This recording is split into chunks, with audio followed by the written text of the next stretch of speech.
Hi masters. అందరికీ కూడా Brahma's meditation ఛానల్‌కి స్వాగతం, సుస్వాగతం అండి. ఈ జూమ్‌కి విచ్చేసిన ఆత్మబంధువులందరికీ కూడా నా యొక్క హృదయపూర్వక ఆత్మ ప్రణామాలు, కృతజ్ఞతలు మాస్టర్స్. ఎంతో చక్కగా, అద్భుతంగా ధ్యానం చేసి అద్భుతమైన శక్తిని పొందాం మాస్టర్స్.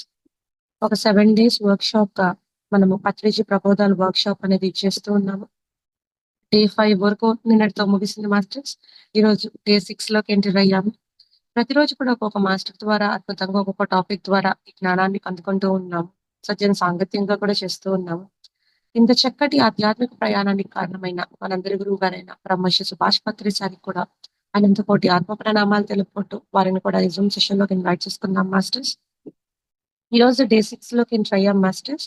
ఈరోజు ఒక జ్ఞానాన్ని అందించడానికి మనతో పాటు విజయ కోటక్ మేడం గారు కరీంనగర్ నుంచి జాయిన్ అయినారు మాస్టర్స్.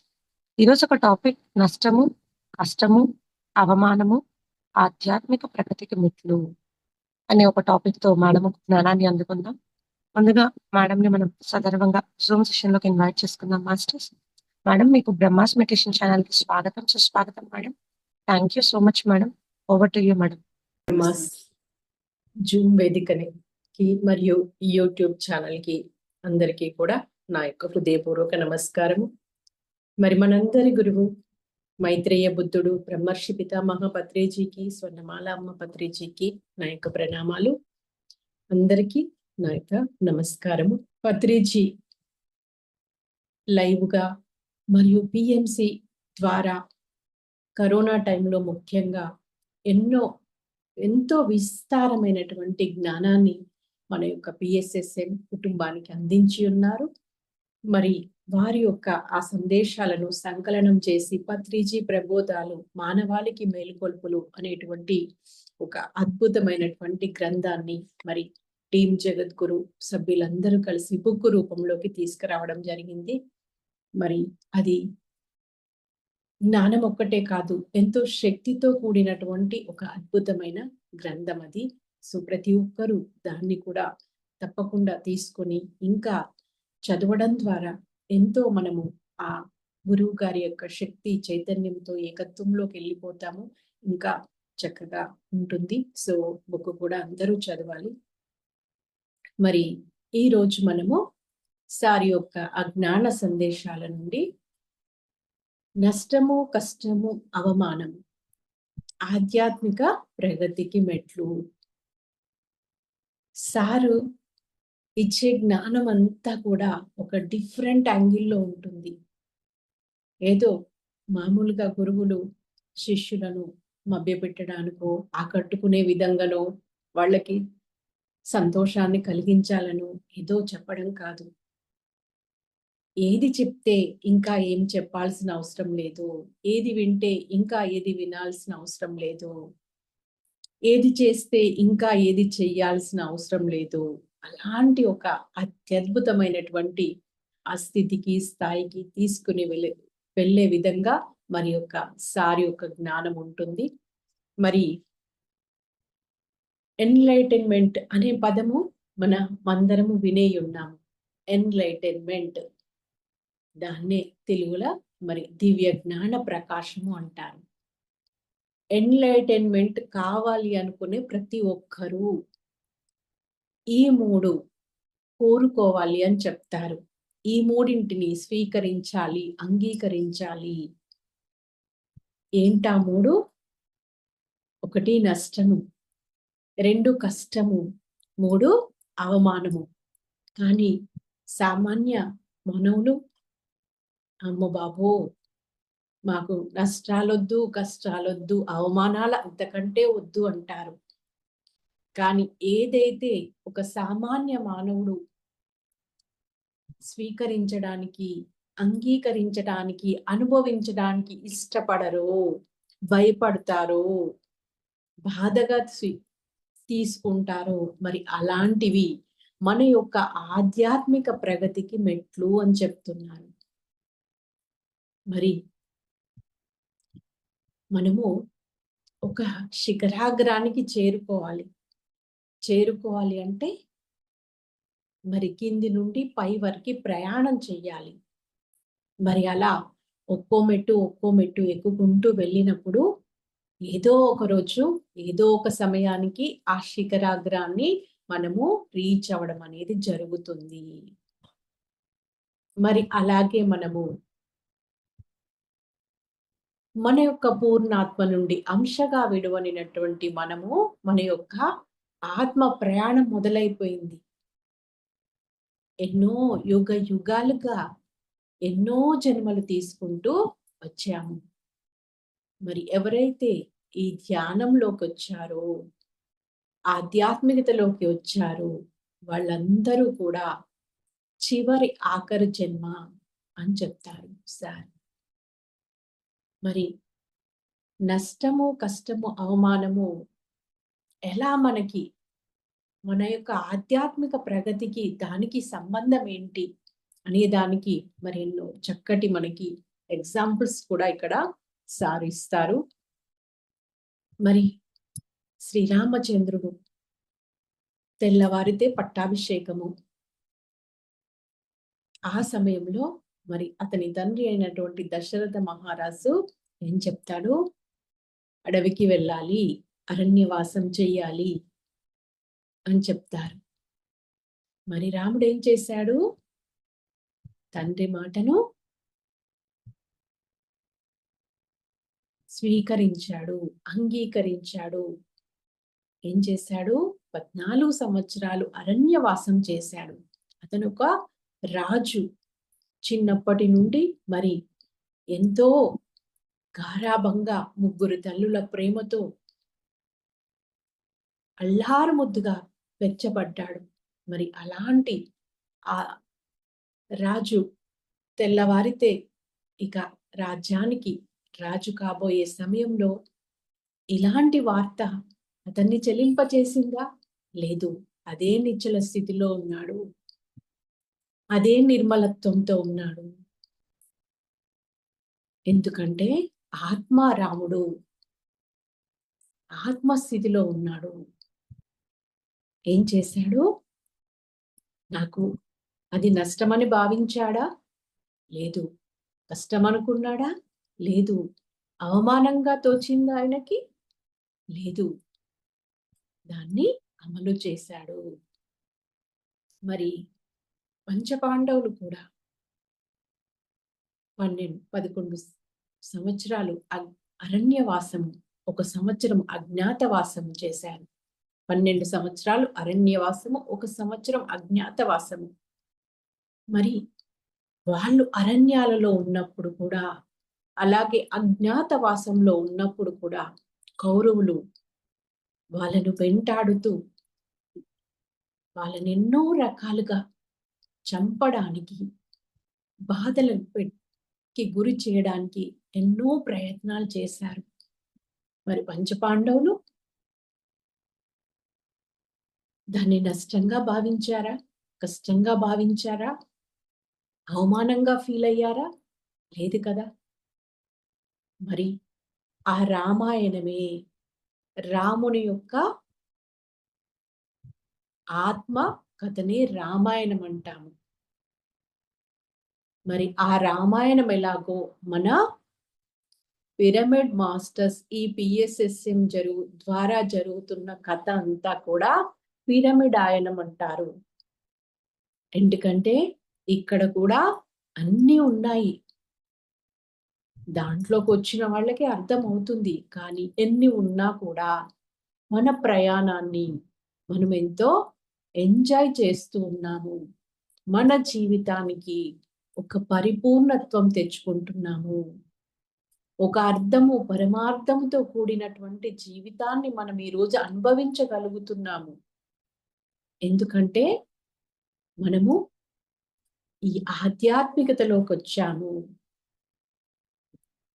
జీవితాన్ని చూసే దృక్పథం మారిపోయింది. ఎన్లైటన్మెంట్ అంటే ఒక దివ్య జీవన విధానము. జీవితము వేరే, దివ్య జీవన విధానము వేరే. ఆ దివ్య జీవన విధానంలో మనము చూసేది, వినేది, మాట్లాడేది అంతా కూడా వేరుగా ఉంటుంది ఆ కోణం. మరి ఆ రాముడు చేసిందే మనము చెయ్యాలి ఇక్కడ. మరి ఆ పాండవులు అది మహాభారతం అయిపోయింది కదా.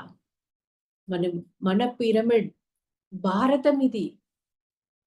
అప్పుడు ఆ రకంగా వచ్చింది భూమి, ఆ రకంగా ఒక రామాయణం వచ్చింది, తర్వాత మహాభారతం వచ్చింది. ఇప్పుడు ఈ భూమి మీద ఏం జరుగుతుంది? ఇప్పుడు కూడా యుద్ధం జరుగుతుంది, పోరాటం జరుగుతుంది. కానీ ఇదంతా కూడా అంతరంగాలలో జరుగుతుంది. శాంతితో కూడింది ఇక్కడ యుద్ధము. మనసుకి, ఆత్మకి మధ్యలో జరుగుతుంది ఘర్షణ, మానసిక సంఘర్షణ. ఎలాగా? ఒక కష్టం వస్తుంది, ఒక నష్టం వస్తుంది. ఎవరో మనం ఏ తప్పు చేయకున్నా మన మీద నిందలు వేస్తారు, అవమానాలు చేస్తారు. అక్కడనే మనకి పరీక్ష. Okay, yes. ఎందుకంటే మనకి ఆధ్యాత్మిక ప్రగతి కావాలి. ఉన్న చోటనే ఉందామా? ఎక్కడ వేసిన గొంగలి అక్కడే ఉన్నట్టుగా లేదు కదా. మనమంతా చివరాఖరి జన్మలో ఉన్నాము. దీనికంటే ముందు జన్మల్లో లాభాలనే కోరుకున్నాము, సంతోషాలనే కోరుకున్నాము, మానాన్నే కోరుకున్నాము. కానీ ఇప్పుడు అలా కాదు. ఇప్పుడు భిన్నంగా ఉంటుంది మనం జీవన విధానము. అందుకోసమే మరి ఈ మూడు ఎవరి జీవితంలో అయితే పుష్కలంగా ఉంటాయో, ఎక్కువగా వస్తాయో, ఎక్కువ బాధలు, ఎక్కువ నష్టాలు, ఎక్కువ అవమానాలు ఎవరైతే పొందుతారో వాళ్ళు ఇంకా అద్భుతంగా ఎదుగుతారు. నేను వాళ్ళనే పిరమిడ్ ఒక మాస్టర్గా సంబోధిస్తాను అని చెప్తారు సారు. మాస్టర్ అంటే ఊరికే రోజు అరగంట, గంట ధ్యానం చేసి ఏదో 4 ముక్కలు చెప్పి 4 పుస్తకాలు తిరిగేయడం కాదు. ఎలా తీసుకుంటున్నావు? నీ జీవితాన్ని నువ్వు ఎలా స్వీకరిస్తున్నావు? ఇది మరి పిరమిడ్ ఆయనం అంటే రామాయణానికి తీసిపోనిది, మహాభారతానికి తీసిపోనిది. ఈ పిఎస్ఎస్ఎం పిరమిడ్ మాస్టర్లు చేస్తున్నటువంటి పని అంతా కూడా.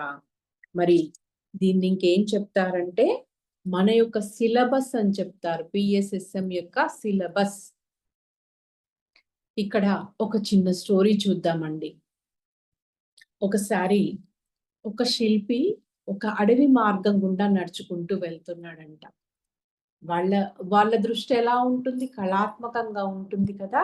మరి ఒక బండరాయి దగ్గరికి వెళ్ళి నిన్ను నేను శిల్పంగా చేస్తాను, నువ్వు నేను కొట్టే ఉల్లి దెబ్బలకు మరి తట్టుకోవాల్సి ఉంటుంది అంటే సరే అంటుందంట. ఆ శిల్పి ఇక ఆ రాయిని చెక్కడం స్టార్ట్ చేశాడు. కానీ అది కొద్దిగా ఆ సుత్తి దెబ్బలు పడ్డాయో లేదో అది అమ్మో అయ్యో అమ్మో నాకొద్దు, నీ శిల్పము వద్దు, ఏమీ వద్దు, నన్నిలా వదిలేసే అంటుందంట. సరే అని చెప్పి వదిలేస్తాడంట. మళ్ళీ కొంత దూరం వెళ్ళిన తర్వాత ఇంకొక శిల దగ్గరికి వెళ్ళి అడుగుతాడంట. నిన్ను నేను శిల్పంగా చేయాలనుకుంటున్నాను, కానీ నువ్వు నేను కొట్టే దెబ్బలకి నువ్వు ఓర్చుకోవాల్సి ఉంటుంది అని. సరే నాయనా, నీ ఇష్టం ఉన్నట్టు చేసుకో అంటుందంట ఆ రాయి. ఆ రాయిని మరి అతడు చెక్కి చెక్కి చెక్కి ఒక అందమైన శిల్పంగా, ఒక దేవతామూర్తిగా చేస్తాడంట. మరి దాన్ని చూసినటువంటి కొందరు వ్యక్తులు, ఆ దగ్గర గ్రామాల్లో ఉన్నవాళ్ళు దానికి అరే ఇదేదో చక్క దేవతా విగ్రహం లాగా ఉంది అని చెప్పి దానికి ఒక గుడి కట్టి గుళ్ళో ప్రతిష్టాపన చేసి ఆ యొక్క శిల్పానికి మరి చక్కగా రోజు విగ్రహానికి పూజలు చేస్తూ ఉన్నారంట. మరి ఈ దెబ్బలకి ఓర్చుకోనటువంటి ఈ శిలనేమో ఆ ముందట ఉందంట, గుడి ముందట. ఎందుకు అంటే కొబ్బరికాయలు కొట్టించుకోవడానికి. చూడండి మరి ఆ శిల్పి చెక్కినప్పుడు ఆ కొంత సమయం అది ఓర్చుకుంటే గనక దానికి కూడా ఉత్తమ స్థితి వచ్చేది, ఉన్నత స్థితి వచ్చేది. కానీ ఆ కొంత సమయం ఓర్చుకోకపోవడం వల్ల అది ఏమో గుడి ముందు బండరాయిగా మారిపోయింది. కొబ్బరికాయలు కొట్టించుకుంటూ మళ్ళీ అవే దెబ్బలు తింటూ ఉంది. అదే కొంత సమయము మరి ఆ ఉలి దెబ్బలకు ఓర్చుకోవడం వల్ల ఈ శిల ఏమైంది? శిల్పంగా మారిపోయింది. దేవతా విగ్రహం కిందికి వెళ్ళిపోయింది. మరి మనం ఏం చేస్తాము? ఏదన్నా మనకి ఇతరుల వల్ల కావచ్చు, ఇంకా ఏ రకంగానైనా కావచ్చు, మన కుటుంబ సభ్యుల వల్ల కావచ్చు, చిన్న బాధ తగిలినా, చిన్న నొప్పి కలిగినా, అవమానం కలిగినా ఏం చేస్తాము? విలవిల్లాడిపోతాము. నాకే ఎందుకు ఈ కష్టం వచ్చింది? వీళ్ళు నన్ను కష్టపెట్టారు. వాళ్ళు నాకు నష్టం కలిగించారు. వాళ్ళు నన్ను ఇంత అవమానం చేస్తాడా అందరి ముందు? మనం ఏం చేస్తాము? చక్కగా ఏదో ఫంక్షన్‌కి వెళ్తాము. అక్కడ నలుగురిలో మనము స్త్రీలు మాట్లాడుకున్నప్పుడు ఎవరో ఒక ఆవిడొచ్చి మనల్ని ఏదో ఒక మాట అన్నదనుకోండి. దాన్నేం చేస్తాము? ఇక ఇంటికి మోసుకెళ్తాము. ఆ రోజంతా గుర్తు చేసుకుంటాము. అందరి ముందు ఆవిడ నన్ను ఇంత అవమానిస్తుందా? ఇంత మాట అంటుందా? దాన్నేం చేస్తామింకా? క్యారీ ఫార్వర్డ్ చేస్తూనే ఉంటామింకా. అదేమవుతుంది? అలా చేసి చేసి ఆవిడ పట్ల ఒక ద్వేషంగా మారిపోతుంది. లోపల ఒక బ్లాక్‌గా తయారైపోతుంది. మనమే ఇక్కడ వాళ్ళకి కాదు, ఎదుటి వాళ్ళకి కాదు. మనకే మళ్ళీ మనము నష్టాన్ని కలిగించుకుంటున్నాము. ప్రేమ్‌నాథ్ సార్ చెప్పేవారెప్పుడు, మన నష్టానికి, మన కష్టానికి, మన దుఃఖానికి మనమే కారకులము. కానీ మనము ఎలా ఆలోచిస్తాం ఎప్పుడు? వాళ్ళు, వీళ్ళు. మరి ఇక్కడ సార్ ఏం చెప్పారిప్పుడు? నష్టము, కష్టము, అవమానంతో పాటు మరి ఇంకొక 2 పాయింట్స్ దీనికి యాడ్ చేశాడు. ఇప్పుడు దీన్ని 5 ఫింగర్ కాన్సెప్ట్స్ ఎన్నో చెప్తారు కదా సారు. మళ్ళీ ఇంకొక 3+2 ఇంకో 2 పాయింట్స్ యాడ్ చేశారనమాట. ఏంటంటే అవి నీకెంత కష్టం కలగని, నీకెంత నష్టం వాటిల్లని, నువ్వెంత అవమానానికి గురి అయినా సరే, నువ్వు వేరే వాళ్ళని మర్డర్ చెయ్యొద్దు. అలాగే నువ్వు సూసైడ్ చేసుకోకూడదు. No murder, no suicide. మరి స్టూడెంట్స్ పరీక్షల్లో ఫెయిల్ అయినారని, లేకపోతే కొందరు లవ్ ఫెయిల్ అయిందని, బ్రేక్ అయిందని, రైతులు పంటలు నష్టాలొచ్చినాయని, అప్పుల బాధ ఎక్కువైందని చూస్తున్నాం కదండీ తెలియక. మరి ఏం చేస్తున్నారు? ఎలాగంటే ఆత్మహత్య చేసుకోవడం అనేది, హత్య చేయడం అనేది పాపం అయితే, ఆత్మహత్య చేసుకోవడం అనేది అది మహా పాపము. ఎందుకంటే మనకు ఆ రైట్ లేదు. మళ్ళీ అప్పటి వరకు ఎన్ని జన్మలెత్తి ఎంత మనము జ్ఞానాన్ని సంపాదించుకున్నామో, పుణ్యాన్ని సంపాదించుకున్నామో అదంతా హరించుకుపోతుంది. మళ్ళీ అంతే కాకుండా అలా ఎవరైతే ఆత్మహత్య చేసుకుంటారో ఆ ఆత్మలు ఆ శరీరాన్ని వదిలేసిన తర్వాత అప్పుడు వాటికి అర్థమవుతుంది, అయ్యో నేను తప్పు చేశాను అనేది. కానీ అవి పైలోకం వెళ్ళలేవు. అలాగని శరీరం లేదు కాబట్టి భూమి మీద ఉండలేవు. చాలా డిస్టర్బ్ అయిపోతాయి అన్నమాట. అందుకనే మరి ఎట్టి పరిస్థితుల్లో కూడా మనము చాలా దూరం ప్రయాణం చేశాము. మనం ఒక ప్రదేశానికి వెళ్ళాలనుకుంటున్నాము. ఎంతో ప్రయాణం చేశాము. ఇంకా కొంచెం జర్నీ చేస్తే చాలు. మనం వెళ్ళాల్సిన చోటుకి రీచ్ అయితాము. ఆ కొద్ది సమయానికి ఏం చేస్తాం మనము? ఓర్పు నశిస్తుంది. వెనక్కి తిరిగి వెళ్ళిపోతాము. అప్పుడు మళ్ళీ ముందుకెళ్ళి జర్నీ స్టార్ట్ చేయాల్సి ఉంటుంది. మళ్ళీ స్టార్టింగ్ పాయింట్ నుండి. అందుకే సార్ ఏం చెప్తున్నారు ఇక్కడ? 5 పాయింట్స్ చెప్తున్నారు. నష్టము, కష్టము, అవమానముతో పాటు మనకు ఎవరైనా తీరని నష్టం చేసినా, కష్టాలు కలిగించినా, అవమానాలు చేసినా ఏం చేస్తారు కొందరు? బాధతో, కోపంతో రగిలిపోతారు. ఆ కోపం వల్ల మరి వాళ్ళేం చేస్తారు? విచక్షణ కోల్పోతారు. విచక్షణ కోల్పోయి మరి వాళ్ళని చంపడానికి కూడా ఒకానొక టైంలో వెనుకాడరనమాట. అలా ఉండకూడదు. ఈ 5 పాయింట్‌లో ఖచ్చితంగా మరి ప్రతి ఒక్క పిరమిడ్ మాస్టర్ గుర్తు పెట్టుకోవాలి, పాటించాలి, వాళ్ళే పిరమిడ్ మాస్టర్లు అని చెప్తున్నారనమాట. మరి ఈ కష్టము, నష్టము, అవమానము ఇవన్నీ శరీరం ఉంటేనే కదా నాకు వాళ్ళు కష్టం కలిగించారు, నాకు వీళ్ళు నష్టం కలిగించారు అని చెప్తాము ఎప్పుడు. నేను, నాకు, నాకు, నాది అంతే. అందుకోసమే ఏం చెప్తున్నారు, మరి చనిపోయిన తర్వాత ఇక నష్టం ఎందుకంటే ఇంకా ఈ శరీరం ఉన్నంతసేపే కదా మనకు నష్టం, కష్టం ఇవన్నీ. చనిపోయి పైకెళ్ళిపోయిన తర్వాత ఏముంటది? ఆత్మే ఉంటది. కాబట్టి ఆత్మకి ఇంకా నష్టం లేదు, కష్టం, అవమానం ఏమీ లేదు కదా. శ్రీకృష్ణ పరమాత్మ కూడా మరి అర్జునుడు ఏం చేస్తాడు? యుద్ధరంగంలో వీళ్ళు నా తాత, వాళ్ళు నా తండ్రి, నేను వీళ్ళను చంపలేను, నా వల్ల కాదు, నేను భిక్షం ఎత్తుకొనైనా బ్రతుకుతాను అని చెప్పి అలా మరి భీరువుగా మారిపోయినప్పుడు శ్రీకృష్ణ పరమాత్మ ఏమంటారు? నువ్వేంటి వాళ్ళని చంపేది? నేను ఆల్రెడీ వాళ్ళని చంపేశాను, నువ్వు ఊరికే నటించు. నైనం చిందంతి శస్త్రాని నైనం దహతి పావకః నచైనం క్లేదయంత్యాపో నా శోచయతి మారుతః. అంటే వాళ్ళంతా ఆత్మస్వరూపాలు. చనిపోయేది, చావు అనేది కేవలము శరీరానికి మాత్రమే. ఆత్మని అగ్ని దహించలేదు, నీరు తడపలేదు, వాయువు కదిలించలేదు. అలాగే అస్త్రశస్త్రాలు కూడా ఏమీ చెయ్యలేవు అని చెప్పి జ్ఞానాన్ని ఇస్తారు. ఇచ్చి మరి అక్కడ వాళ్ళ యుద్ధం చేయడానికి, వాళ్ళ శరీరాల్ని చంపేటువంటి ఆ బాధ్యతను, కర్తవ్యాన్ని నిర్వర్తించే విధంగా మరి ప్రోత్సహిస్తారు శ్రీకృష్ణ భగవానుడు. శ్రీకృష్ణ భగవానుడికి ఆయన స్థితి ఏంటి? ఆయన స్థాయి ఏంటి? ఆయన నేను అనేది లేనటువంటి స్థితిలో ఉన్నాడనమాట. మరి నేను లేని స్థితిలో ఉన్న వాళ్ళకి ఇంకా ఈ నష్టము, కష్టము, అవమానము ఉండదు.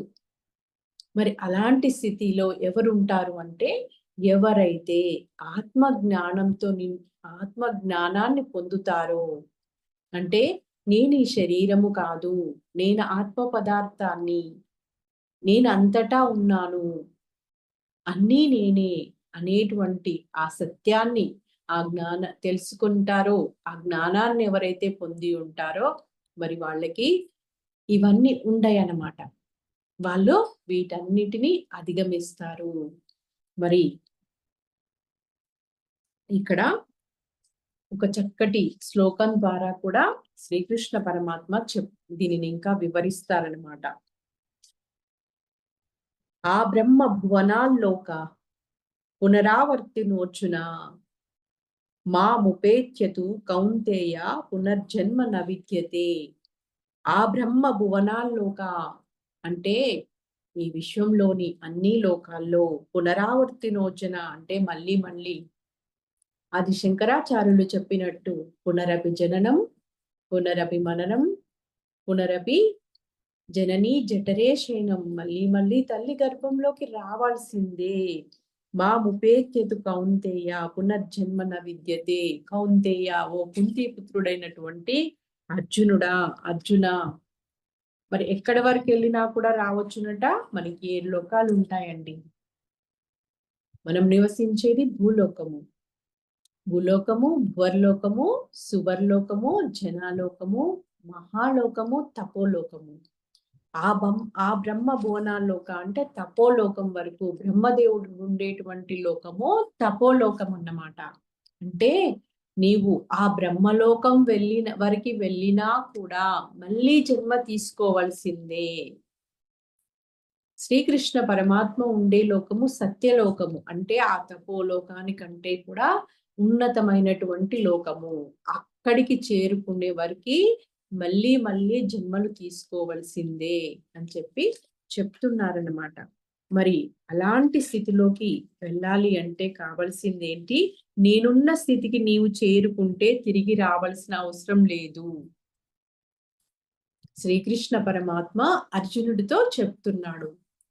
ఓ అర్జున, నువ్వు ఆ బ్రహ్మలోకం అంటే తపోలోకం వరకు వెళ్ళినా కూడా, అంటే ధ్యానం చేసే వాళ్ళందరూ తపోలోకం వరకు వెళ్తారు. ధ్యానం చెయ్యని వాళ్ళు ఇంకా కింది లోకాల్లోనే ఉంటారన్నమాట. సో మరి ధ్యానం చేసినా కూడా మనం సత్యలోకానికి ఎంట్రీ పొందము. సత్యలోకానికి ఎంట్రీ కావాలి అంటే మరి వాళ్ళు ఆత్మ జ్ఞానాన్ని పొంది ఇంకా దానిని అందరికీ పంచాలి. వాళ్ళకే సత్యలోకంలో ఎంట్రీ ఉంటుంది. మరి ఆత్మ జ్ఞానాన్ని పొందడాని కోసం మరి మనం ఇలాంటి సాధన మార్గంలో దివ్య జీవనం మనకి కావాలి. ఎన్లైటన్మెంట్ పొంది ఉండాలి. ఎన్లైటన్మెంట్ అనేది అది ఏదో కొంత నేర్చుకున్న తర్వాత ఆగిపోయే ప్రక్రియ కాదండి. అది నిరంతరం ఉంటుంది. ఎన్లైటన్మెంట్ అనేది అంటే నేర్చుకోవడం అనేది నిరంతరము ఉండేటువంటి ప్రక్రియ. సార్ చెప్తున్నారు, ఇక్కడ ఏం చెప్తున్నారు, మనం ఎలా జీవించాలి అనేది ఏం చెప్తున్నారంటే జంతువులాగా జీవించండి అని చెప్తున్నారు. జంతువులు కానీ, పక్షులు కానీ, క్రిమి కీటకాలు కానీ, ప్రకృతిలోనున్నటువంటి మానవుడు తప్ప ఈ భూమి మీద ఉన్నటువంటి మిగతా జీవరాశులందరూ అన్నీ కూడా సహజంగా జీవిస్తున్నాయి. ప్రకృతికి అనుగుణంగా జీవిస్తూ ఉన్నాయి. ఎందుకంటే వాటికి కేవలము శరీరము, ఆత్మ మాత్రమే ఉంటుంది. వాటికి నిన్నటి బాధల్ని గుర్తు చేసుకొని దుఃఖించడం కానీ, భవిష్యత్తు గురించి ఆందోళన చెందడం గాని ఉండవు. ఆకలిస్తే తింటాయి, నిద్రొస్తే పడుకుంటాయి. ప్రకృతి వాటికి నిర్దేశించిన ఆహారాన్ని మాత్రమే తింటాయి. పులి ఎంత ఆకలితో ఉన్నా కూడా దాని ముందు గడ్డి పెడితే అది తినదు. అలాగే ఆవు ఎంత ఆకలితో అలమటించినా కూడా దాని ముందు మాంసం పెడితే అది ముట్టుకోదు. అంటే అంత సహజంగా జీవిస్తున్నాయి జంతువులు, పశు పక్షాదులు. మరి మనకి దేవుడేమిచ్చాడు? ఒక మనసును తోడిచ్చాడు. ఆ మనసు ఏం చేస్తుంది? మనల్ని ఆడిస్తుంది. గారడి వాడు కదా తోలు బొమ్మని ఆడించినట్టు మనసు మనల్ని ఆడిస్తూ ఉంది. మరి దానిని మనము ఎంప్టీ చేసుకోవాలి.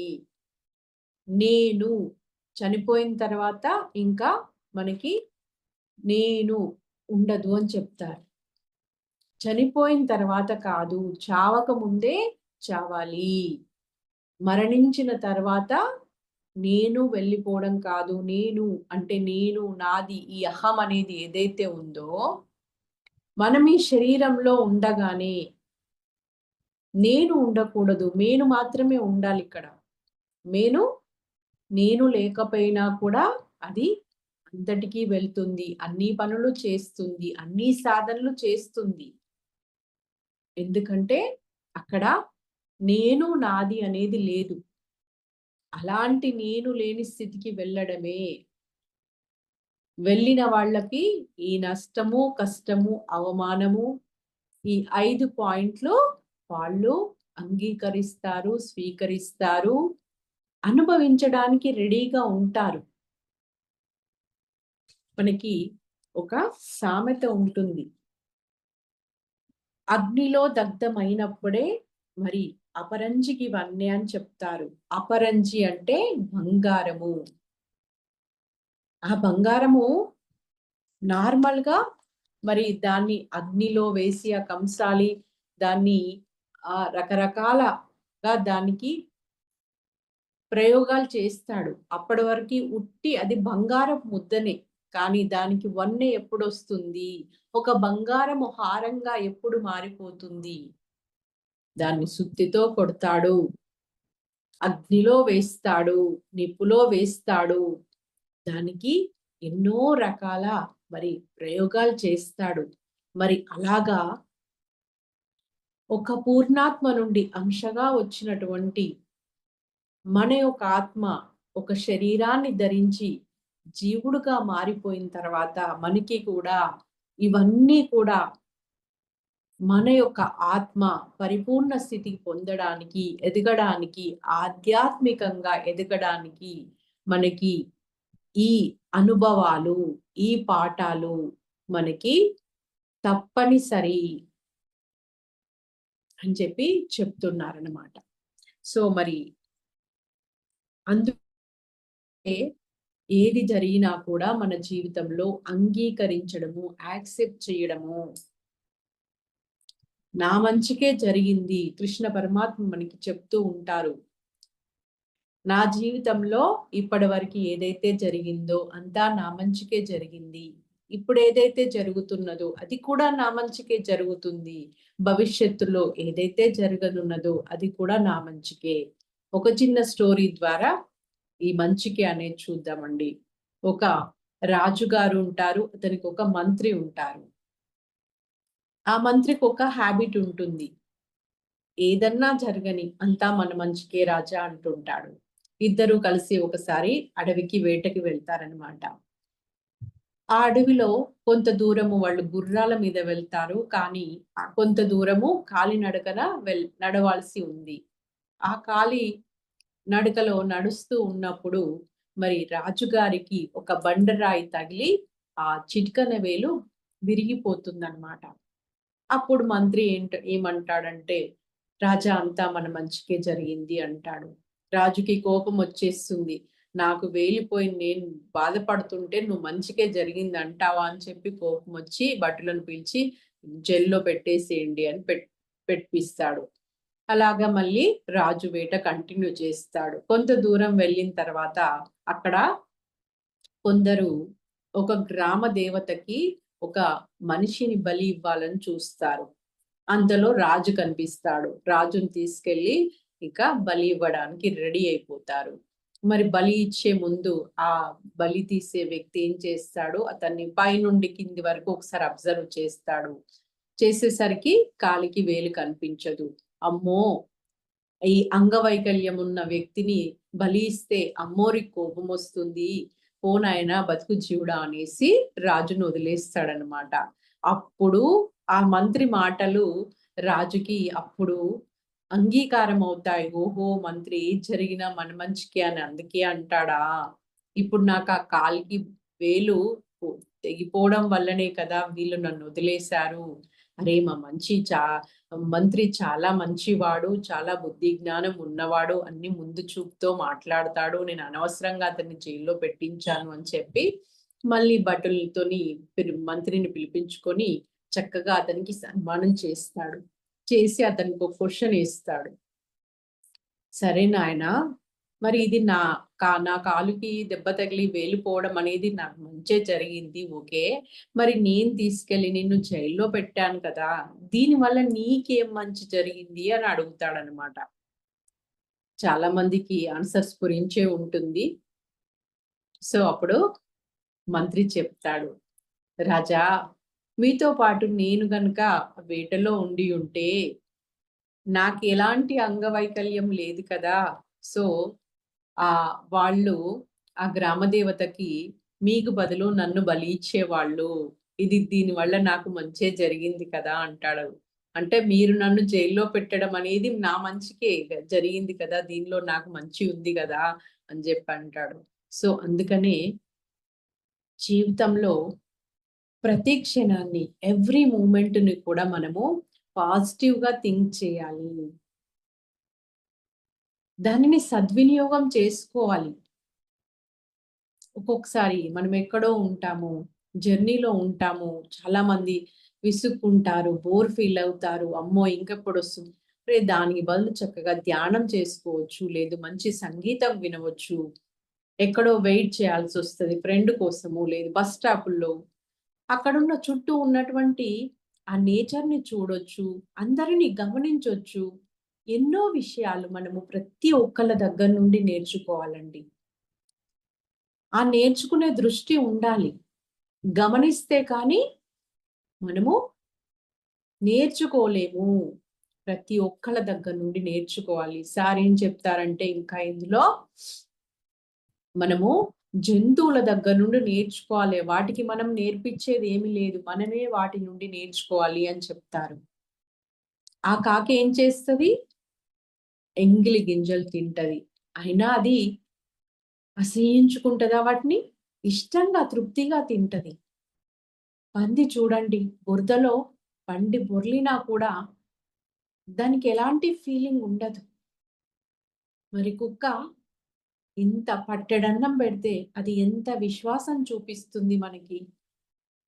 నాకు కూడా కొన్ని ఇయర్స్ బ్యాక్ ఒక పెట్ డాగ్ ఉండేదండి. నాకు ఆ డాగ్ మా అమ్మాయికి ఇష్టమని ఓకే చెప్పాను. ఇంటికి తీసుకొస్తా అంటే. చాలా చిన్నప్పటికెళ్ళి అడుగుతుందామె. కానీ అది వచ్చిన తర్వాత నేను ఎంతో నేర్చుకున్నానండి ఆ డాగ్ నుండి. నాకసలు కుక్కలంటే చాలా భయం ఫస్ట్ ఆఫ్ ఆల్. అలాంటిది అది నా బిడ్డ కన్నా ఎక్కువైపోయింది నా దగ్గరకొచ్చిన తర్వాత. మరి డాగ్‌లో ఏమన్నా మార్పుందా? ఏమీ లేదు. కానీ నేను మారిపోయాను. నేను నేర్చుకున్నాను దాని నుండి. విశ్వాసంతో ఎలా ఉండాలి. దానికి అన్ని ఫీలింగ్స్ తెలిసేవి. కోపంలో ఉన్నది తెలిసేది, బాధలో ఉన్నది తెలిసేది. అది ఆకలేస్తేనే తినేది. ఎంత తినాలో అంతే తినేయాలి. దానికి ఒక్కసారి ఆకలి తీరిన తర్వాత ఎంత ఇష్టమైన పదార్థం పెట్టినా టచ్ కూడా చేసేది కాదు. అట్లాగే దానికి ఒంట్లో బాగా లేనప్పుడు అది ఫాస్టింగ్‌లో ఉండి తనను తాను హీల్ చేసుకునేది 2, 3 రోజులు. అయినా కూడా అదే యాక్టివ్‌గా ఉండేది. మనమేం చేస్తాము ఒక్క పూట భోజనం చేయకపోతే, అమ్మో! నేనివాళ తినలేదు, ఫాస్టింగ్‌లో ఉన్నానని చెప్పి అనవసరంగా నీరసంగా ఫీల్ అయిపోతుంటాము. తినలే గదా!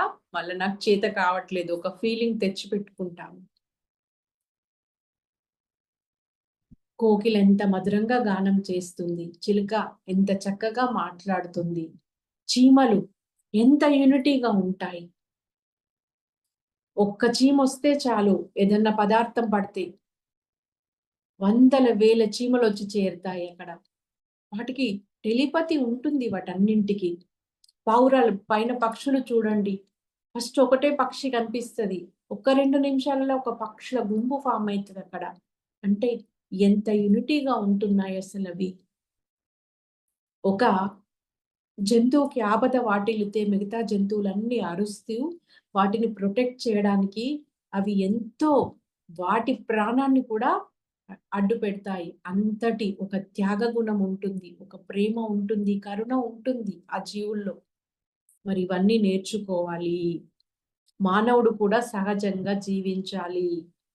మనము జంతు సామ్రాజ్యం నుండి ఈ మానవ సామ్రాజ్యంలోకొచ్చాము కాబట్టి అక్కడ నేర్చుకోవాల్సినవి నేర్చుకోవాలి ఇంకా మనం లెసన్స్‌ని. మరి ఈ రెండింటితో పాటు ఇంకా 2 పాయింట్స్ కూడా చెప్తారిక్కడ సార్. మనందరికీ PSSMలో అది ఆ 2ను ఫాలో అవుతున్నాం కాబట్టే మనము ఇప్పుడు ఇంత చక్కగా ఉంటున్నాము. ఇంత చక్కగా పని చేస్తున్నాము. మరి ఏంటంటే ఆ 2 నష్టము, కష్టము, అవమానము, నో మర్డర్, నో సూసైడ్. ఈ 5 పాయింట్స్ చెప్పారు. 3+2 తర్వాత మళ్ళీ ఇంకొక +2 ఇస్తున్నారు. ఏంటంటే అవి no complaints, no judgement. Jesus Christ కూడా ఏం చెప్తారు? జడ్జ్ ఈ నాట్ అంటారు. ఎవరిని జడ్జ్ చేయవద్దు. కానీ జనరల్‌గా మనం చేసేదేంటి? వాళ్ళిలా ఉన్నారు, వీళ్ళలా ఉన్నారు. ఈ కంప్లెయింట్స్ అనే దానికి మనం ఒక బెస్ట్ ఎగ్జాంపుల్ చూడొచ్చండి. నేను కొంతకాలము టీచర్‌గా వర్క్ చేశాను. ఫస్ట్ క్లాస్‌లకెళ్ళగానే ఓ పిల్లోడు ఇంకో పిల్లోడి మీద, ఇంకో పిల్లోడు ఇంకో పిల్లోడి మీద ఇలా వాడు కొట్టాడు, వీడు తిట్టాడంటే ఫస్ట్ కంప్లైంట్ స్టార్ట్ చేస్తారు వాళ్ళు. మరి ఇక్కడ జీసస్ క్రైస్ట్ జీవితంలో జరిగిన ఒక సంఘటన గుర్తు చేసుకుందామండి. జీసస్ ఒకరోజు మరి ఒక ఊర్లో నడుస్తూ వెళ్తున్నారంట.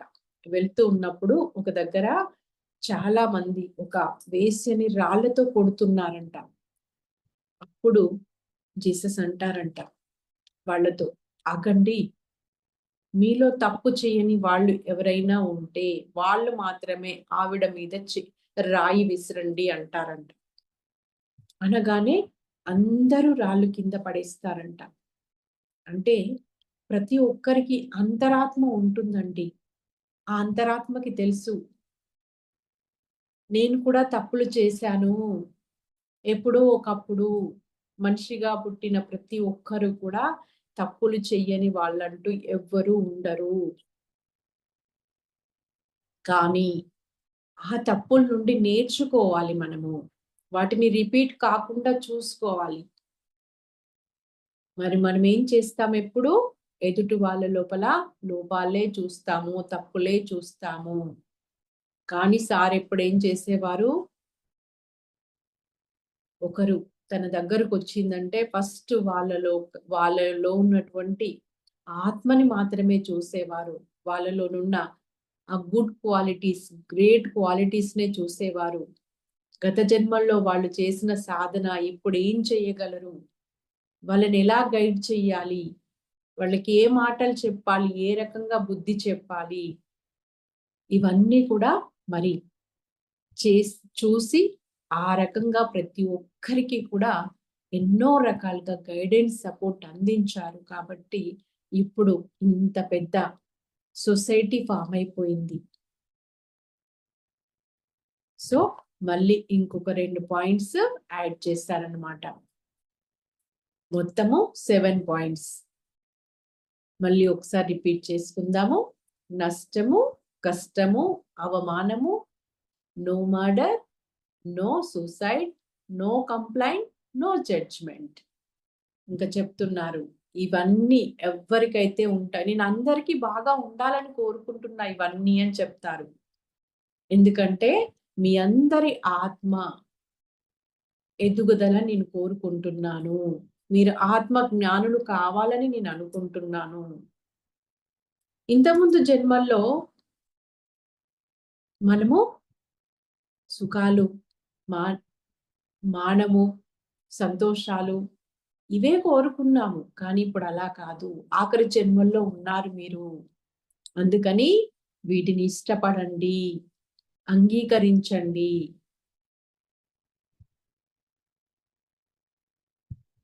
అవి వచ్చినప్పుడు మరి ఎలా ఉండాలి? అదే నిశ్చల స్థితిలో ఉండాలి, స్థిరత్వంతో ఉండాలి, స్థిత ప్రజ్ఞతతో ఉండాలి. ఉండి వాటిని ఛాలెంజ్‌గా తీసుకోవాలి. సమస్యను ఛాలెంజ్‌గా తీసుకున్నప్పుడు దానిని ఫేస్ చేసే విధానము మారిపోతుంది. మరి ఎవరైతే నాకు కష్టము, నష్టం అని చెప్తారో వాళ్ళు నష్టానికి, కష్టానికి రాజీ పడడం లేదు అని అక్కడ అర్థము.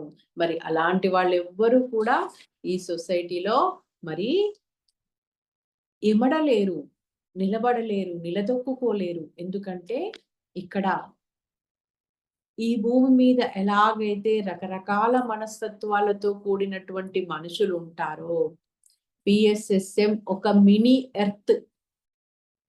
ఎందుకంటే ఇక్కడ ఏ రూల్స్, ఏ రెగ్యులేషన్స్ లేవు. ఇక్కడ ఎలాంటి ఎంట్రీ ఫీజులు లేవు, ఏ అర్హతలు లేవు దీనిలోకి రావడానికి. ఎవరైనా రావచ్చు, ఎంతకాలమైనా ఉండొచ్చు, ఎప్పుడైనా వెళ్ళొచ్చు. అందుకే ఇది ఎలా ఉంటుందంటే మరి ఇంతమందితో మనం మింగిల్ అవుతూ, అందరితో ఇంటరాక్ట్ అవుతూ, ఇక్కడ మన ఎదుగుదలతో పాటు మరి అందరి కోసం మనం పని చేయాల్సి ఉంటుంది. సో మరి నరుడు నారాయణుడుగా మారాలి. నరుడు నారాయణుడుగా మారడాని కోసమే ఈ మానవ జన్మ అనేది ఉన్నది. మరి మొదటి అధమ స్థితిలో ఉన్నటువంటి నారాయణుడే మరి నరుడు. నరుడెవరు? అధమ అంటే తక్కువ స్థితిలో ఉన్నటువంటి నారాయణుడే మరి నరుడు. మరి నారాయణుడు ఎవరు అంటే నరులలో ఉత్తముడే నారాయణుడు. నరుడు నారాయణుడుగా ఎదిగినప్పుడు ఎలా ఉంటాడంటే ఎస్ కష్టము, కష్టం వస్తే రాని, ఎస్ నష్టము, నష్టాలు కలిగితే కలగని, ఎస్ అవమానము, నన్నెవరైనా అవమానం చేసిండ్రా చెయ్యని, అన్నింటి పట్ల చిరునవ్వుతో ఉంటాడు. అక్కడ ఉంది నేనే, ఇక్కడ ఉంది నేనే, నా వాస్తవానికి నేనే బాధ్యుణ్ణి, I create my own reality, నా జీవితాన్ని నేనే సృష్టించుకుంటున్నాను అనేటువంటి ఆ అవేర్నెస్ లో ఉంటాడు. ఎవరు? నారాయణుడి స్థితికి ఎదిగిన వాళ్ళు. మరి పిరమిడ్ మాస్టర్లందరినీ కూడా సార్ ఏం చెప్తున్నారంటే నారాయణుడి స్థితికి ఎదిగిన వాళ్ళే ఎదగాల్సిన వాళ్ళే నా దగ్గరకు వస్తారు, వచ్చిన వాళ్ళందరూ ఎదిగి తీరుతారు. మరి నారాయణులందరికీ నమస్కారము.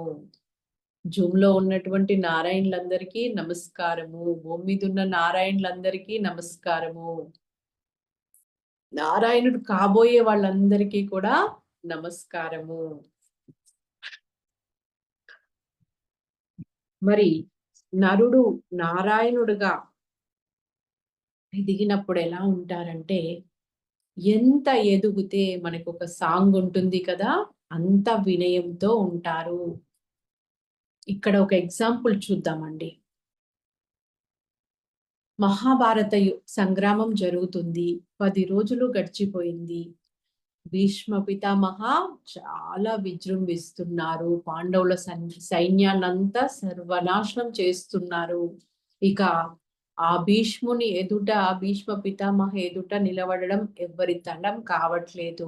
అప్పుడు ధర్మరాజు ఏం చేస్తాడు అంటే ఒకరోజు ఇంకా 10 రోజులు గడిచిపోయిన తర్వాత భీష్మ పితామహ దగ్గరికి వెళ్ళి చేతులు కట్టుకొని వినయంగా, తాత నిన్ను మేము చంపాలి, అందుకు మీరే మార్గాన్ని చూపించండి, ఎలాగైనా మీరు యుద్ధ భూమిలో ఉన్నంత వరకు మాకు విజయమో దుస్సాధ్యము అని చెప్పి చేతులు కట్టుకొని ఎంతో వినమ్రతతో వినయంగా విధేయుడిగా ఉండి భీష్ముణ్ణి చంపాలని భీష్ముణ్ణి అడుగుతాడు ధర్మరాజు.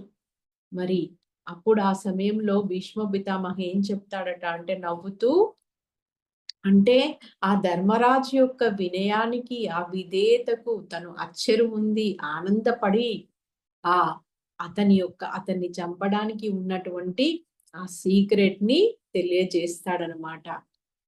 చూడండి మరి ఎంత జ్ఞానం ఉన్నా మన దగ్గర, ఎంత సాధన చేసి ఎంత శక్తిని కూడగట్టుకుంటున్నా కూడా మనము ఎప్పుడు కూడా వినయంతో ఉండాలి, విధేయతతో ఉండాలి, విచక్షణ కలిగి ఉండాలి. విచక్షణ కూడా అంటే కామన్ సెన్స్ అనేది కూడా చాలా చాలా ఇంపార్టెంట్ అండి. సార్ ఎప్పుడు చెప్తూ ఉండేవారు, నా దగ్గర కామన్ సెన్స్ చాలా ఉంది, మీరందరూ స్వీకరించండి అని చెప్పి. కామన్ సెన్స్ అంటే ఒక పని చెయ్యాలి, ఎప్పుడు చెయ్యాలి, ఎలా చెయ్యాలి, ఎక్కడ ఏం మాట్లాడాలి, ఏం మాట్లాడకూడదు, ఎలా ఉండాలి, ఎలా ఉండకూడదు, ఏం తినాలి, ఏం తినకూడదు, ప్రతి దానిలో కూడా ఒక చేయడంలో, చేయకుండా ఉండడంలో కూడా మనము ఆ ఆ జ్ఞానం మనకు కావాలి. ఆ విచక్షణ జ్ఞానం మనకి కావాలి. ఆ అవేర్నెస్, ఆ ఎరుక అనేది కావాలి. ఎప్పుడు ఎక్కడ ఎలా ఉంటున్నాను, ఎలా మాట్లాడుతున్నాను, ఇదంతా మనకి కావాలన్నమాట.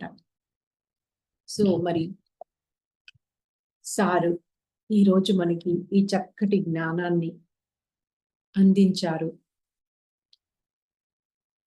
చనిపోయిన తర్వాత మరి మరణం లేని స్థితికి మనం వెళ్ళిపోతాము. అంటే ఆత్మస్థితికి వెళ్ళిపోతాము. చనిపోయేదేంటి? శరీరము కదా.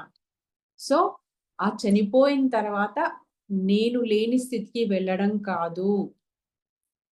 ఈ శరీరంలో ఉన్నప్పుడే చనిపోక ముందే చనిపోవాలి అంటారు. చనిపోవడం మీన్స్ అర్థం ఏంటి అంటే ఆ జ్ఞాన స్థితికి ఎదుగు. అంత గొప్ప ఆత్మ జ్ఞానాన్ని పొందు. ఆ నేను అనే దానిని నీవు వదిలేసేయ్. నేను నాది. అది వదిలేసినప్పుడే ఇక్కడ నేను ఇంకా వాటిని పట్టించుకోదు. నష్టాలను, కష్టాలను, దుఃఖాలను, అవమానాలను ఏది కూడా నేను పట్టించుకోడు. పట్టించుకునేదంతా ఏంటి? నేను కదా. నాకు జరిగింది అంటాము. నన్నిలా చేశారు, నన్నిలా అన్నారు. అంతా నేను, నాది దాని చుట్టే తిరుగుతాము. సో దాన్ని చనిపోయిన తర్వాత కాదు, చనిపోక ముందే చనిపోండి అని చెప్తారనమాట. మరి ఇదంతా కూడా ప్రకృతి వ్యాలీలో అక్కడ ఒక ప్రోగ్రాంలో చెప్తారనమాట. అక్కడ ఉన్న వాళ్ళందరికీ కూడా రాయ జగపతి రాజు సార్తో అంటారు, వచ్చే సంవత్సరము ఇక్కడ 1,00,000 మంది నాకు కావాలయ్యా అని చెప్పి అడుగుతారు. అక్కడ ఉన్న వాళ్ళు చెప్తారు 500 పిరమిడ్లు కట్టిస్తారు సార్ అని చెప్పి. మరి అలాంటి నువ్వు చేస్తావయ్యా అని చెప్పి ఆయనను ఎంకరేజ్ చేస్తారు. అంటే సార్కి తెలుసు ఎవరు ఎంత పెద్ద లక్ష్యాన్ని పెట్టుకొని వచ్చారు, వాళ్ళ లోపలున్న ఆత్మ ఎంత ఏ స్థితిలో ఉంది, ఎవరు ఎలాంటి పనులు చేయగలుగుతారో మరి ఆ విధంగా వాళ్ళలో ఉన్నటువంటి ఆ డివైన్ క్వాలిటీస్ ని గుర్తించి వాళ్ళకే తెలియనటువంటి ఆ శక్తిని వాళ్ళకి గుర్తు చేస్తూ మనకి గుర్తు చేస్తూ ఈ రకంగా మరి ఎక్కడ ఏ గురువు నేర్పిస్తాడండి. మా చెప్తారు ఇంకా నా దగ్గరకు వచ్చే వాళ్ళందరికీ నష్టాలే ఉంటాయి, కష్టాలే ఉంటాయి, అవమానాలే ఉంటాయి. పిరమిడ్స్ ఫర్ స్పిరిచువల్ సొసైటీలో వీటిని అంగీకరించే వాళ్ళే, వీటిని స్వీకరించే వాళ్ళే, ఇష్టపడే వాళ్ళే, కోరుకునే వాళ్ళే ఉంటారు, తట్టుకోగలుగుతారు అని చెప్తారు. ఇది పిఎస్ఎస్ఎం సిలబస్ అని చెప్తారు. ఒక స్కూల్ ఉందండి. స్కూల్లో ఒక క్లాస్ ఉంది. ఆ క్లాస్‌లో ఫస్ట్ క్లాస్ ఉందనుకోండి. ఫస్ట్ క్లాస్‌కి ఒక సిలబస్ ఉంటుంది కదా. సబ్జెక్టులు ఉంటాయి. అందులో ఇంత సిలబస్ అని ఉంటుంది కదా. అలాగా మన పిఎస్ఎస్ఎం సిలబస్ చూడండి. ఎంత సింప్లిఫై చేశారు సారు. ఎంత చక్కగా విడమర్చి చెప్పారు. ఆధ్యాత్మికత అంటే అవగాహనతో కూడినటువంటి జీవనం అన్నింటి పట్ల. ఇది సహజమే. సహజంగా జీవించాలి. సహజంగా మరణించాలి. వచ్చేదాన్ని కోరకుండా వచ్చేదాన్ని అంగీకరించు. లేని దాని కోసమో, రాని దాని కోసమో వెంపర్లాడకూడదు. ఉన్నంతలో తృప్తిగా జీవించు. నీ కోసం కాదు, అందరి కోసం పని చెయ్యి. మరి మనము ఏది మనకు వద్దనుకుంటామో ఫస్ట్ దానిని ఇతరులకు ఇయ్యకూడదు మనం. ఎవరైతే మరి కష్టము, నష్టము, దుఃఖం ఇవన్నీ వద్దనుకుంటారు కదా, అవమానాలు, అవి మనము ఇవ్వకుండా ఉండాలి. అన్ని జీవులను ప్రేమతో చూసుకోవాలి. వాటి పట్ల కరుణతో ఉండాలి. మనము ఒక జీవికి, ఒక వ్యక్తికి నష్టం కలిగిస్తూ, దుఃఖం కలిగిస్తూ, బాధ కలిగిస్తూ నేను మాత్రం సంతోషంగా ఉండాలి అంటే అవుతుందా అండి? ఏ విత్తు నాటితే ఆ పంటే వస్తుంది. త్రికరణాల ద్వారా అంటే మనస, వాచ, కర్మణ మనం ఏ పనులు చేస్తామో వాటి ఫలితాలే తిరిగి మన జీవితంలోకి వస్తాయి. సో ఈరోజు మరి చక్కగా ఈ 7 పాయింట్స్ తర్వాత ఇంకా నాకేం కనిపిస్తలేవని చెప్తారు సార్. ఎంత అద్భుతంగా ఉన్నాయి చూడండి. నష్టము, కష్టము, అవమానము అంటే వీటి ద్వారా మన లోపల ఒక మానసిక సంఘర్షణ జరుగుతుంది. ఎప్పుడైతే మనిషిలో మానసిక సంఘర్షణ జరుగుతుందో ఆత్మ వైపు ప్రయాణిస్తాడు. ఆత్మ ఎదుగుదల ఉంటుందన్నమాట అక్కడ. సో ఎస్ నష్టము, ఎస్ కష్టము, ఎస్ అవమానము. ఓకే, నేను అంగీకరిస్తున్నాను, స్వీకరిస్తున్నాను. నో, నాకు నన్నెవ్వరు ఎన్ని బాధలు పెట్టినా వాళ్ళని చంపాలని ఉన్నా చంపకూడదు. ఎందుకంటే అది సరి అయిన పని కాదు. నాకు చావాలని ఉంది. ఒక్కొక్కసారి మనకి జీవితంలో అనిపిస్తుంది, అబ్బా ఏ ఏం కష్టాలురా బాబు, దీనికంటే చావే నయ్యము అని చెప్పి ఆత్మహత్య చేసుకోవాలి అని అనిపించినా కూడా ఎవరైనా చేసుకోకూడదు. No murder, no suicide. ఆ జ్ఞానం ఉండాలి. జ్ఞాని అయిన వాడే మరి అన్ని పరిస్థితులలో, అన్ని సమయాల్లో, అన్ని సందర్భాలలో ఈ రకమైన చక్కటి అవగాహన, ఎన్లైటన్మెంట్ అంటే ఇదే. అవగాహనతో కూడి జీవిస్తాము. ఇతరులకు ఏది ఇయ్యాలో అదే ఇస్తాము. ఎవరిని కామెంట్ చేయము, కంప్లైంట్ చేయము. వాళ్ళిట్లా, వీళ్ళట్లా. మన దృష్టి మన మీదనే ఉండాలి. నేనెలా ఉన్నాను? నేనేం చేస్తున్నాను? నేను ఇంకెలా ఉండాలి? నేనేం చెయ్యాలి? ఇంతవరకే మన సిలబస్, మన సబ్జెక్ట్. సో ఇంత చక్కటి అద్భుతమైన జ్ఞానాన్ని ఇచ్చినటువంటి పత్రిజీకి మరి ఒక్కసారి ప్రణామాలు. జై హో పత్రిజీ. బ్రహ్మాస్ జూమ్ వేదికకి అందరికీ కూడా ధన్యవాదాలు. ఇంత చక్కటి అద్భుతమైన ఆపర్చునిటీ ఇచ్చినందుకు. Thank you. Thank you madam. అద్భుతంగా జ్ఞానాన్ని పంచారు. కష్టము, నష్టము, అవమానము, ఆధ్యాత్మిక ప్రగతి మెట్లు అనే టాపిక్ అద్భుతంగా ఉంది మేడం. ఎందుకంటే పత్రిజీ గారు చెప్పిన ప్రబోధాల్లో నిజంగా ఎంత మన జీవితం యొక్క అర్థమే నిజంగా రామాయణం కోసం చెప్పారు. అంటే రాముడు విషయంలో ఆ అరణ్యవాసం అయినప్పుడు ఆయన ఏమి కష్టము నష్టం అనుకోలేదు కదా. అదొక తండ్రి మాట జరగకూడదని కాకుండా ఆయన ఏంటంటే ఆయన యొక్క ఆత్మజ్ఞాని కాబట్టి ఆయన ఒక ప్రణాళిక తెలుసుకొని ఆయన చక్కగా దాన్ని స్వీకరించారు. అలాగే పాండవులు కూడా వాళ్ళు కూడా అరణ్యవాసంలో అది కష్ట నష్ట అవమానాలు భరిస్తూ కూడా దాన్ని ఇష్టంగా స్వీకరించారు. అలాంటి మంచి విషయాలు చెప్పారు. తర్వాత ఏంటంటే ఒక రాయి శిల్పంగా మారాలంటే ఎన్నో దెబ్బలు తగిలితే తర్వాత దేవతగా దేవుడిగా పూజించబడతారంటే మనం కూడా ఎన్నో అవమానాలు తగిలితే గాని లాస్ట్‌కి ఆ పరమాత్మ స్థితిలో చేరుకోలేమనే దానికి ఎన్నో ఉదాహరణతోటి అద్భుతంగా జ్ఞానాన్ని ఈరోజు చాలా చక్కగా వివరంగా అంటే చాలా సున్నితంగా స్మూత్‌గా అంటే ఫాస్ట్ కాకుండా విడమర్చి బాగా చెప్పారు మేడం. మీరు చెప్తున్న దాంట్లోనే ఎనర్జీ ఫార్మ్ అయిపోతుంది. నాకైతే కళ్ళు మూతలు పడిపోతే రావడం వచ్చేస్తున్నాయి. కానీ సబ్జెక్ట్ వినాలి అంటే ఎంత వింటుంటే అంత ఎనర్జీ ఫార్మ్ అవుతుంది. అంటే ఆ వర్డ్స్‌లో ఆ యొక్క వైబ్రేషన్ తెలుస్తుంది మేడం. ఏం చెప్పాలంటే అద్భుతంగా జ్ఞానాన్ని పంచారు. తర్వాత ఒక రాజు అంటే ఏది జరిగినా మన మంచికే అని అనుకోవాలి. అంటే మన జీవితంలో ప్రతీదీ మన మంచికే జరుగుతుందంటే మన మంచికే, జరిగేది మన మంచికే, జరగబోయేది మన మంచికే అనుకుంటే అప్పుడు జీవితం చాలా ఈజీగా జీవించవచ్చు అనే విషయంలో ఉదాహరణగా స్టోరీ చెప్పి అద్భుతంగా ఆ విషయాలన్నీ చెప్పారు. తర్వాత మనిషి జంతువుల్లాగా, పక్షుల్లాగా సహజంగా జీవించాలి. ఆ జీవించే విధానం మనం మనం కూడా సహజంగా ఉంటే అంటే అప్పుడు మనం ఆధ్యాత్మికంగా ఎదగగలము.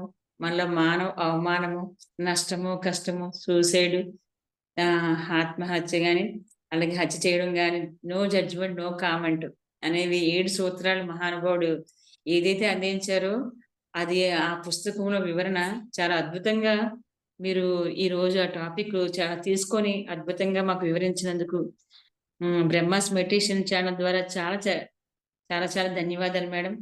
నిజంగా శతకోటి ధన్యవాదాలు.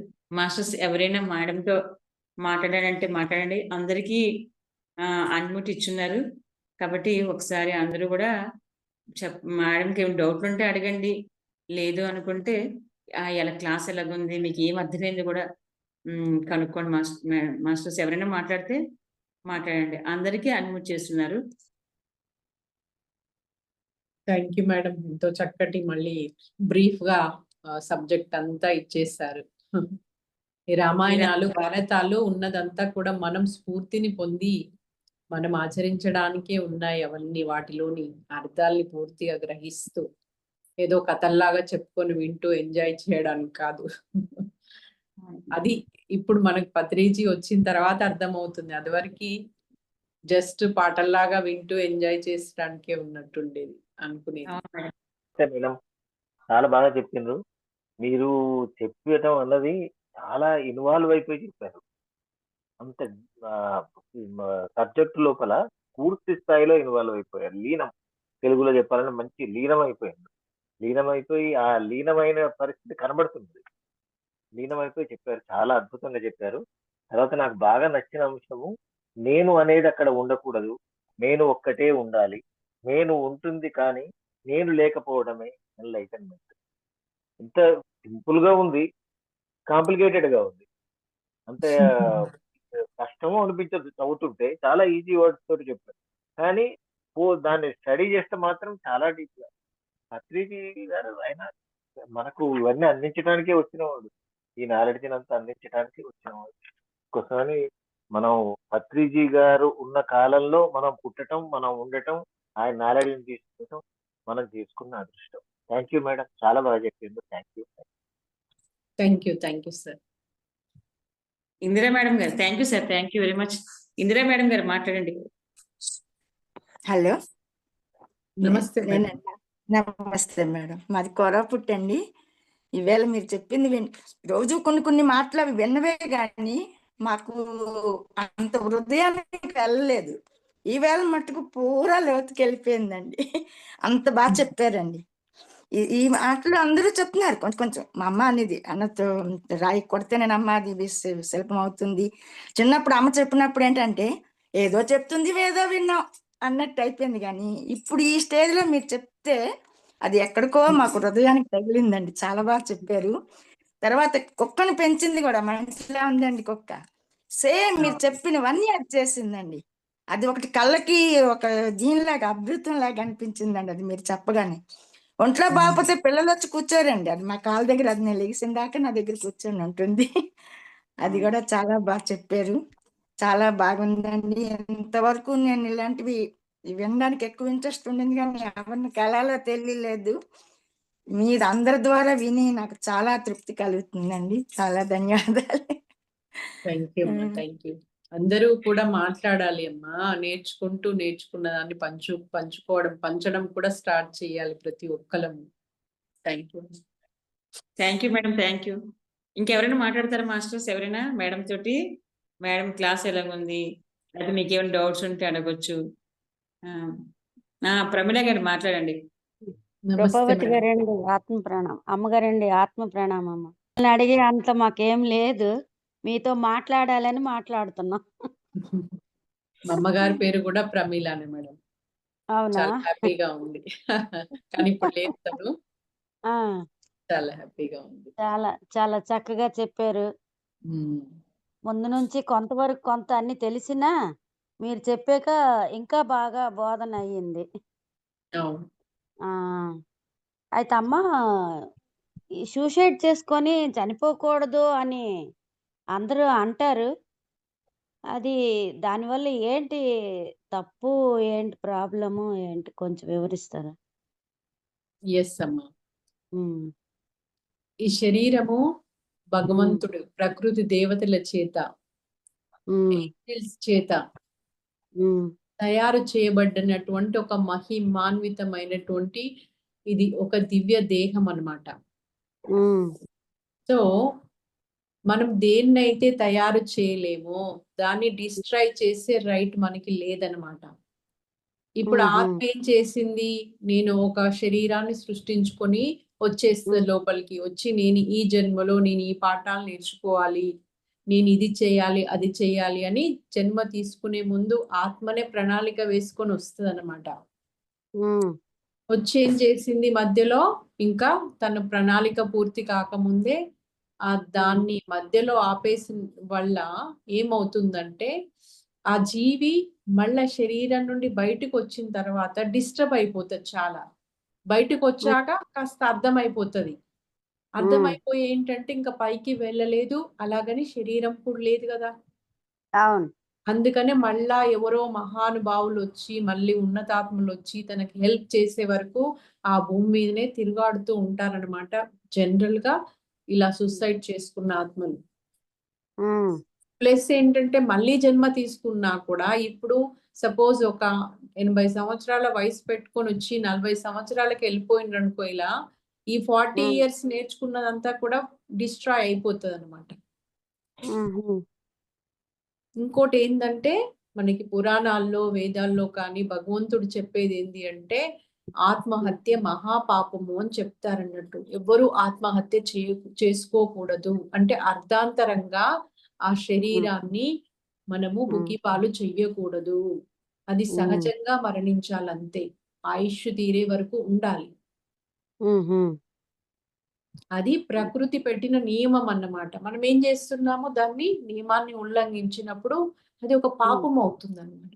మహాపాపం అవుతుంది అట్లా. అవును, అది మహా పాపం అని తెలిసిన ఉమ్, చాలా మందికి చాలా కష్టాలు. ఆ కష్టాలు నేను తెచ్చుకున్నవి అని అనుకుంటున్నారు, కానీ అది అనుభవించే శక్తి లేక అవును.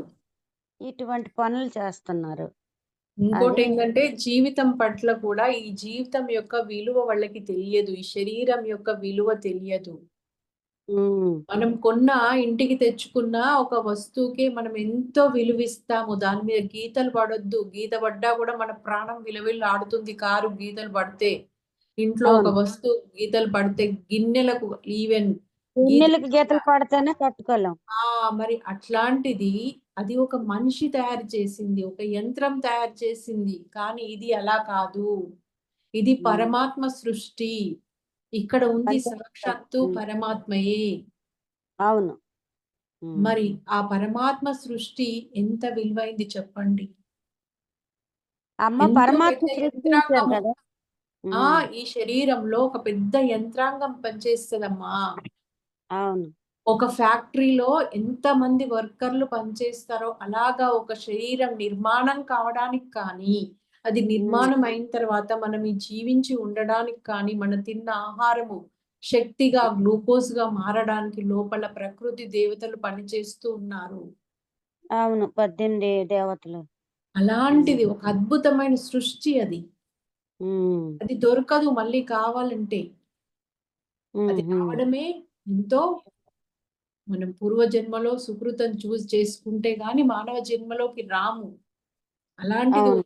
దాన్ని మనము ఇలా మధ్యాంతరంగా పోనీ మరి కష్టాలు పోతాయంటే లేదు.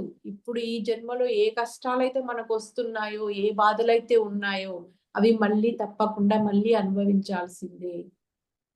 వాటికి తర్వాతైనా తోడు దానికి తోడు మళ్ళీ జన్మ మొదలైన దగ్గరికెళ్ళి మళ్ళీ మనం ఏం పాఠాలు నేర్చుకున్నామో, ఏ బాధలు పడ్డామో మళ్ళీ అవన్నీ మళ్ళీ వస్తాయి రిపీట్ గా మళ్ళీ వచ్చే జన్మలు. ఆహా. అదే అదే అంటే పోవు, అవి వెంటాడుతూనే ఉంటాయి. ఇంకోటి అదేంటంటే ఏంటంటే అలా ఆత్మహత్య చేసుకున్నప్పుడు ఎంతో క్షోభిస్తుంది లోపల ఆత్మ. సరేనమ్మా, నమస్తే. నమస్తే. థ్యాంక్ యూ ప్రమిళ గారు. Thank you madam. అలాగే నిర్మలా రెడ్డి గారు మాట్లాడండి. నమస్తే మేడం. నమస్తే మేడం. చాలా అద్భుతంగా ఉంది మేడం.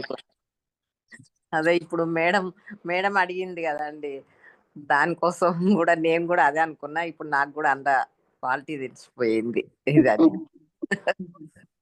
నేను కూడా అదే స్థితికి వెళ్ళి తట్టుకున్న పత్రిజీ వీడియో దీన్ని. ఇప్పుడు మీరు ఇంకా విపులంగా చెప్పిండ్రు మంచిగా. Thank you. అవునమ్మా, తెలియక చేస్తూ వచ్చాము. అదే చాలా అద్భుతంగా చెప్పిండ్రు మేడం, అర్థమయ్యేటట్టు. Thank you madam. చాలా బాగున్నారు మీరు కూడా. అందరూ చక్కగా ఇంత టైం అయినా కూడా ఎంతో ఓపికతో చక్కగా వింటూ శ్రద్ధగా వింటున్నారు. నేను కూడా చనిపోయినాక అదే పరిస్థితికి వచ్చిన మేడం, చావాలని అనుకున్నా. ఈ మెడిటేషన్ లోకి వచ్చినాకనే ఇవన్నీ వినటంలా కొంచెం ధైర్యం వచ్చేసింది మేడం. అవును, సజ్జన సాంగత్యం అనేది చాలా గొప్పదమ్మా. అదే ఆత్మ మనము బలవంతంగా ఇది చేసుకుంటే పైకి పోదు అట్లా అని వినటంలా ఈ కష్టం మీద ఇప్పుడే భరిస్తే అయిపోతుంది కదా ఇచ్చింది మేడం. మళ్ళీ అట్లాంటి ఆత్మలు ఏం చేస్తాయి అంటే వాటి కోరికలు తీర్చుకోవడానికి లేదు, వాటి బాధల కోసము వేరే వాళ్ళని కూడా శరీరంలో వచ్చి కూడా కొన్ని ఇబ్బందులు చేస్తుంటాయి. కొన్ని రకాలు శైశవాత్మలు అజ్ఞానంలో ఉన్నవి అట్లాంటివి కూడా ఉంటాయి. మేడం మంచిగా బాగా అద్భుతంగా చెప్పారు madam class. Thank you. Thank you madam. ఇంకెవరైనా మాట్లాడతారా మాస్టర్స్? ఎవరైనా మేడం తోటి? నమస్తే అండి, నా పేరు ప్రత్యూష. నేను మా అమ్మగారి పేరు విజయ. నేను ఫస్ట్ టైం వచ్చి నేను ఇది వింటున్నాను. నాకు ఒక చిన్న సందేహం ఉంది. నాకు ఒక 4 సంవత్సరాల బాబున్నాడు. అంటే ఎప్పుడు పెద్దగా కోప్పడడం అట్లా జరుగుతుంది. నేను అంటే ఏదైనా తప్పు జరుగుతున్నప్పుడు, కానీ కొన్నిసార్లు నాకు తెలియకుండానే నేనే ఇంకా చేసుకోవడం అలా జరుగుతుంది అనమాట. సో అది ఎంతవరకు కరెక్ట్? అట్లా మనం కొట్టడం వల్ల అది ఒక సందేహం ఉంది నా దగ్గర. పిల్లల్ని 8 సంవత్సరాల వయసు వచ్చే వరకు ఒక యువరాణి యువరాజు ఎలా పెంచుతారు వాళ్ళు, అలాగా వాళ్ళని కొట్టకూడదు, తిట్టకూడదు. 8 సంవత్సరాల వయసు వచ్చే వరకు వాళ్ళని ఎట్టి పరిస్థితుల్లో కూడా వాళ్ళు సపోజ్ మన ఇంట్లో వస్తువులు విలువైన పడగొట్టిండ్రు, పాడు చేసిండ్రు అయినా కూడా వాళ్ళని కొట్టడం తిట్టడం చెయ్యకూడదు సాధ్యమైనంత వరకు. అవి ఏమైతే అంటే బ్లాక్స్ గా మారిపోతే మళ్ళీ ఫ్యూచర్ లో వాళ్ళకి నెక్స్ట్ వాళ్ళ ఫ్యూచర్ లైఫ్ మీద కూడా ఎఫెక్ట్ కలిగిస్తుందండి. ఎట్టి పరిస్థితుల్లో కూడా కేవలం ప్రేమను పంచాలి, ప్రేమతో ఉండాలి, వాళ్ళతో మంచిగా చెప్పాలి, అనునయించి చెప్పాలి, బుజ్జగించి చెప్పాలి. ఏదన్నా కావాలని మొండి పట్టు పడితే మరిపించాలి ఏదో రకంగా. అస్సలు కొట్టొద్దు, తిట్టొద్దండి పిల్లల్ని. 8 years టు మళ్ళీ 16 years ఏజ్ మధ్యలో కొంచెం క్రమశిక్షణ అలవాటు చెయ్యాలి. ఇక 16 టు మళ్ళీ 24 వరకు ఫ్రెండ్స్ లాగా ఉండాలి వాళ్ళతోని. ఆ తర్వాత వాళ్ళని ఫ్రీగా వదిలేసేయాలి. ఇంకా మన దగ్గర మంచి నాలెడ్జ్ సంబంధించి పిల్లల పెంపకానికి సంబంధించి కూడా వీడియోస్, బుక్స్ కూడా ఉంటాయి మేడం. మీరు అవి చదవండి, ఫాలో అవ్వండి. అయితే అలా చెయ్యరు. ఇంకా చక్కగా హగ్ చేసుకోండి బిడ్డని, మీ బాబుని. రోజు సారీ చెప్పండి, నేను తెలియక చేశాను నాన్న, ఇంకెప్పుడు నిన్ను కొట్టడం తిట్టడం చెయ్యను అని చెప్పి సారీ చెప్పండి బాబుని దగ్గర తీసుకొని. Okay ma'am? బాగా చెప్పారు మాస్టర్స్. ఇంకెవరైనా మాట్లాడతారా మాస్టర్స్? ఎవరైనా మాట్లాడతారా ఇంకా మేడం గారు? ఒక 2 minutes ధ్యానం చేద్దాము madam. Okay madam. Okay okay friends, అందరము హైగా కూర్చుందాము, కళ్ళు 2 మూసుకుందాము, చేతుల్లో చేతులు పెట్టుకుందాం, వేళ్ళల్లో వేలు పెట్టుకుందాం, కాలు క్రాస్ చేసుకుందాము. సహజమైన ఆ ఉచ్ఛ్వాస నిశ్వాసలతో కూడి ఉందాం. శ్వాస మీద ధ్యాస. ఇప్పటి వరకు విన్నటువంటి బద్రీజీ యొక్క అద్భుత జ్ఞాన సందేశాన్ని చక్కగా అబ్జర్వ్ చేసుకుందాం.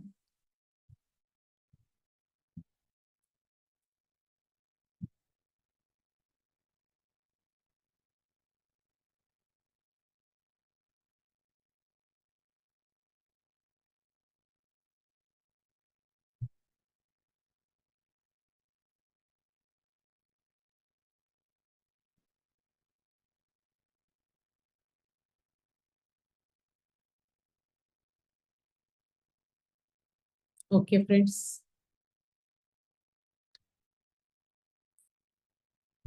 Thank you all. Thank you all. అలాగే జూమ్ సెక్షన్ కి వచ్చిన ఆత్మబంధువులందరూ కూడా శతకోటి ధన్యవాదాలు. ఈ రోజు మనకి విజయకోట గారు ఎంతో చక్కటి జ్ఞానాన్ని మనకి ఇచ్చారు. కష్టము, నష్టము, అవమానము, ఆధ్యాత్మిక ప్రగతి మెట్లని చెప్పేసి అద్భుతమైన కాన్సెప్ట్ తో మనకి ఎంతో జ్ఞానాన్ని పంచిన ఆవిడకి శతకోటి ధన్యవాదాలు. మన జూమ్ సెక్షన్ తరఫున బ్రహ్మాస్ మెడిటేషన్ ఛానల్ ద్వారా మేడం మీకు ధన్యవాదాలు తెలుపుకుంటూ, ఈరోజు సెక్షన్ కి వచ్చిన ఆత్మబంధువులకు శతకోటి ధన్యవాదాలు. బ్రహ్మస్ పితామహ పత్రిజీ స్వర్ణమాల పత్రి మేడం కూడా ధన్యవాదాలు తెలుపుకుంటూ, thank you very much madam అందరికీ.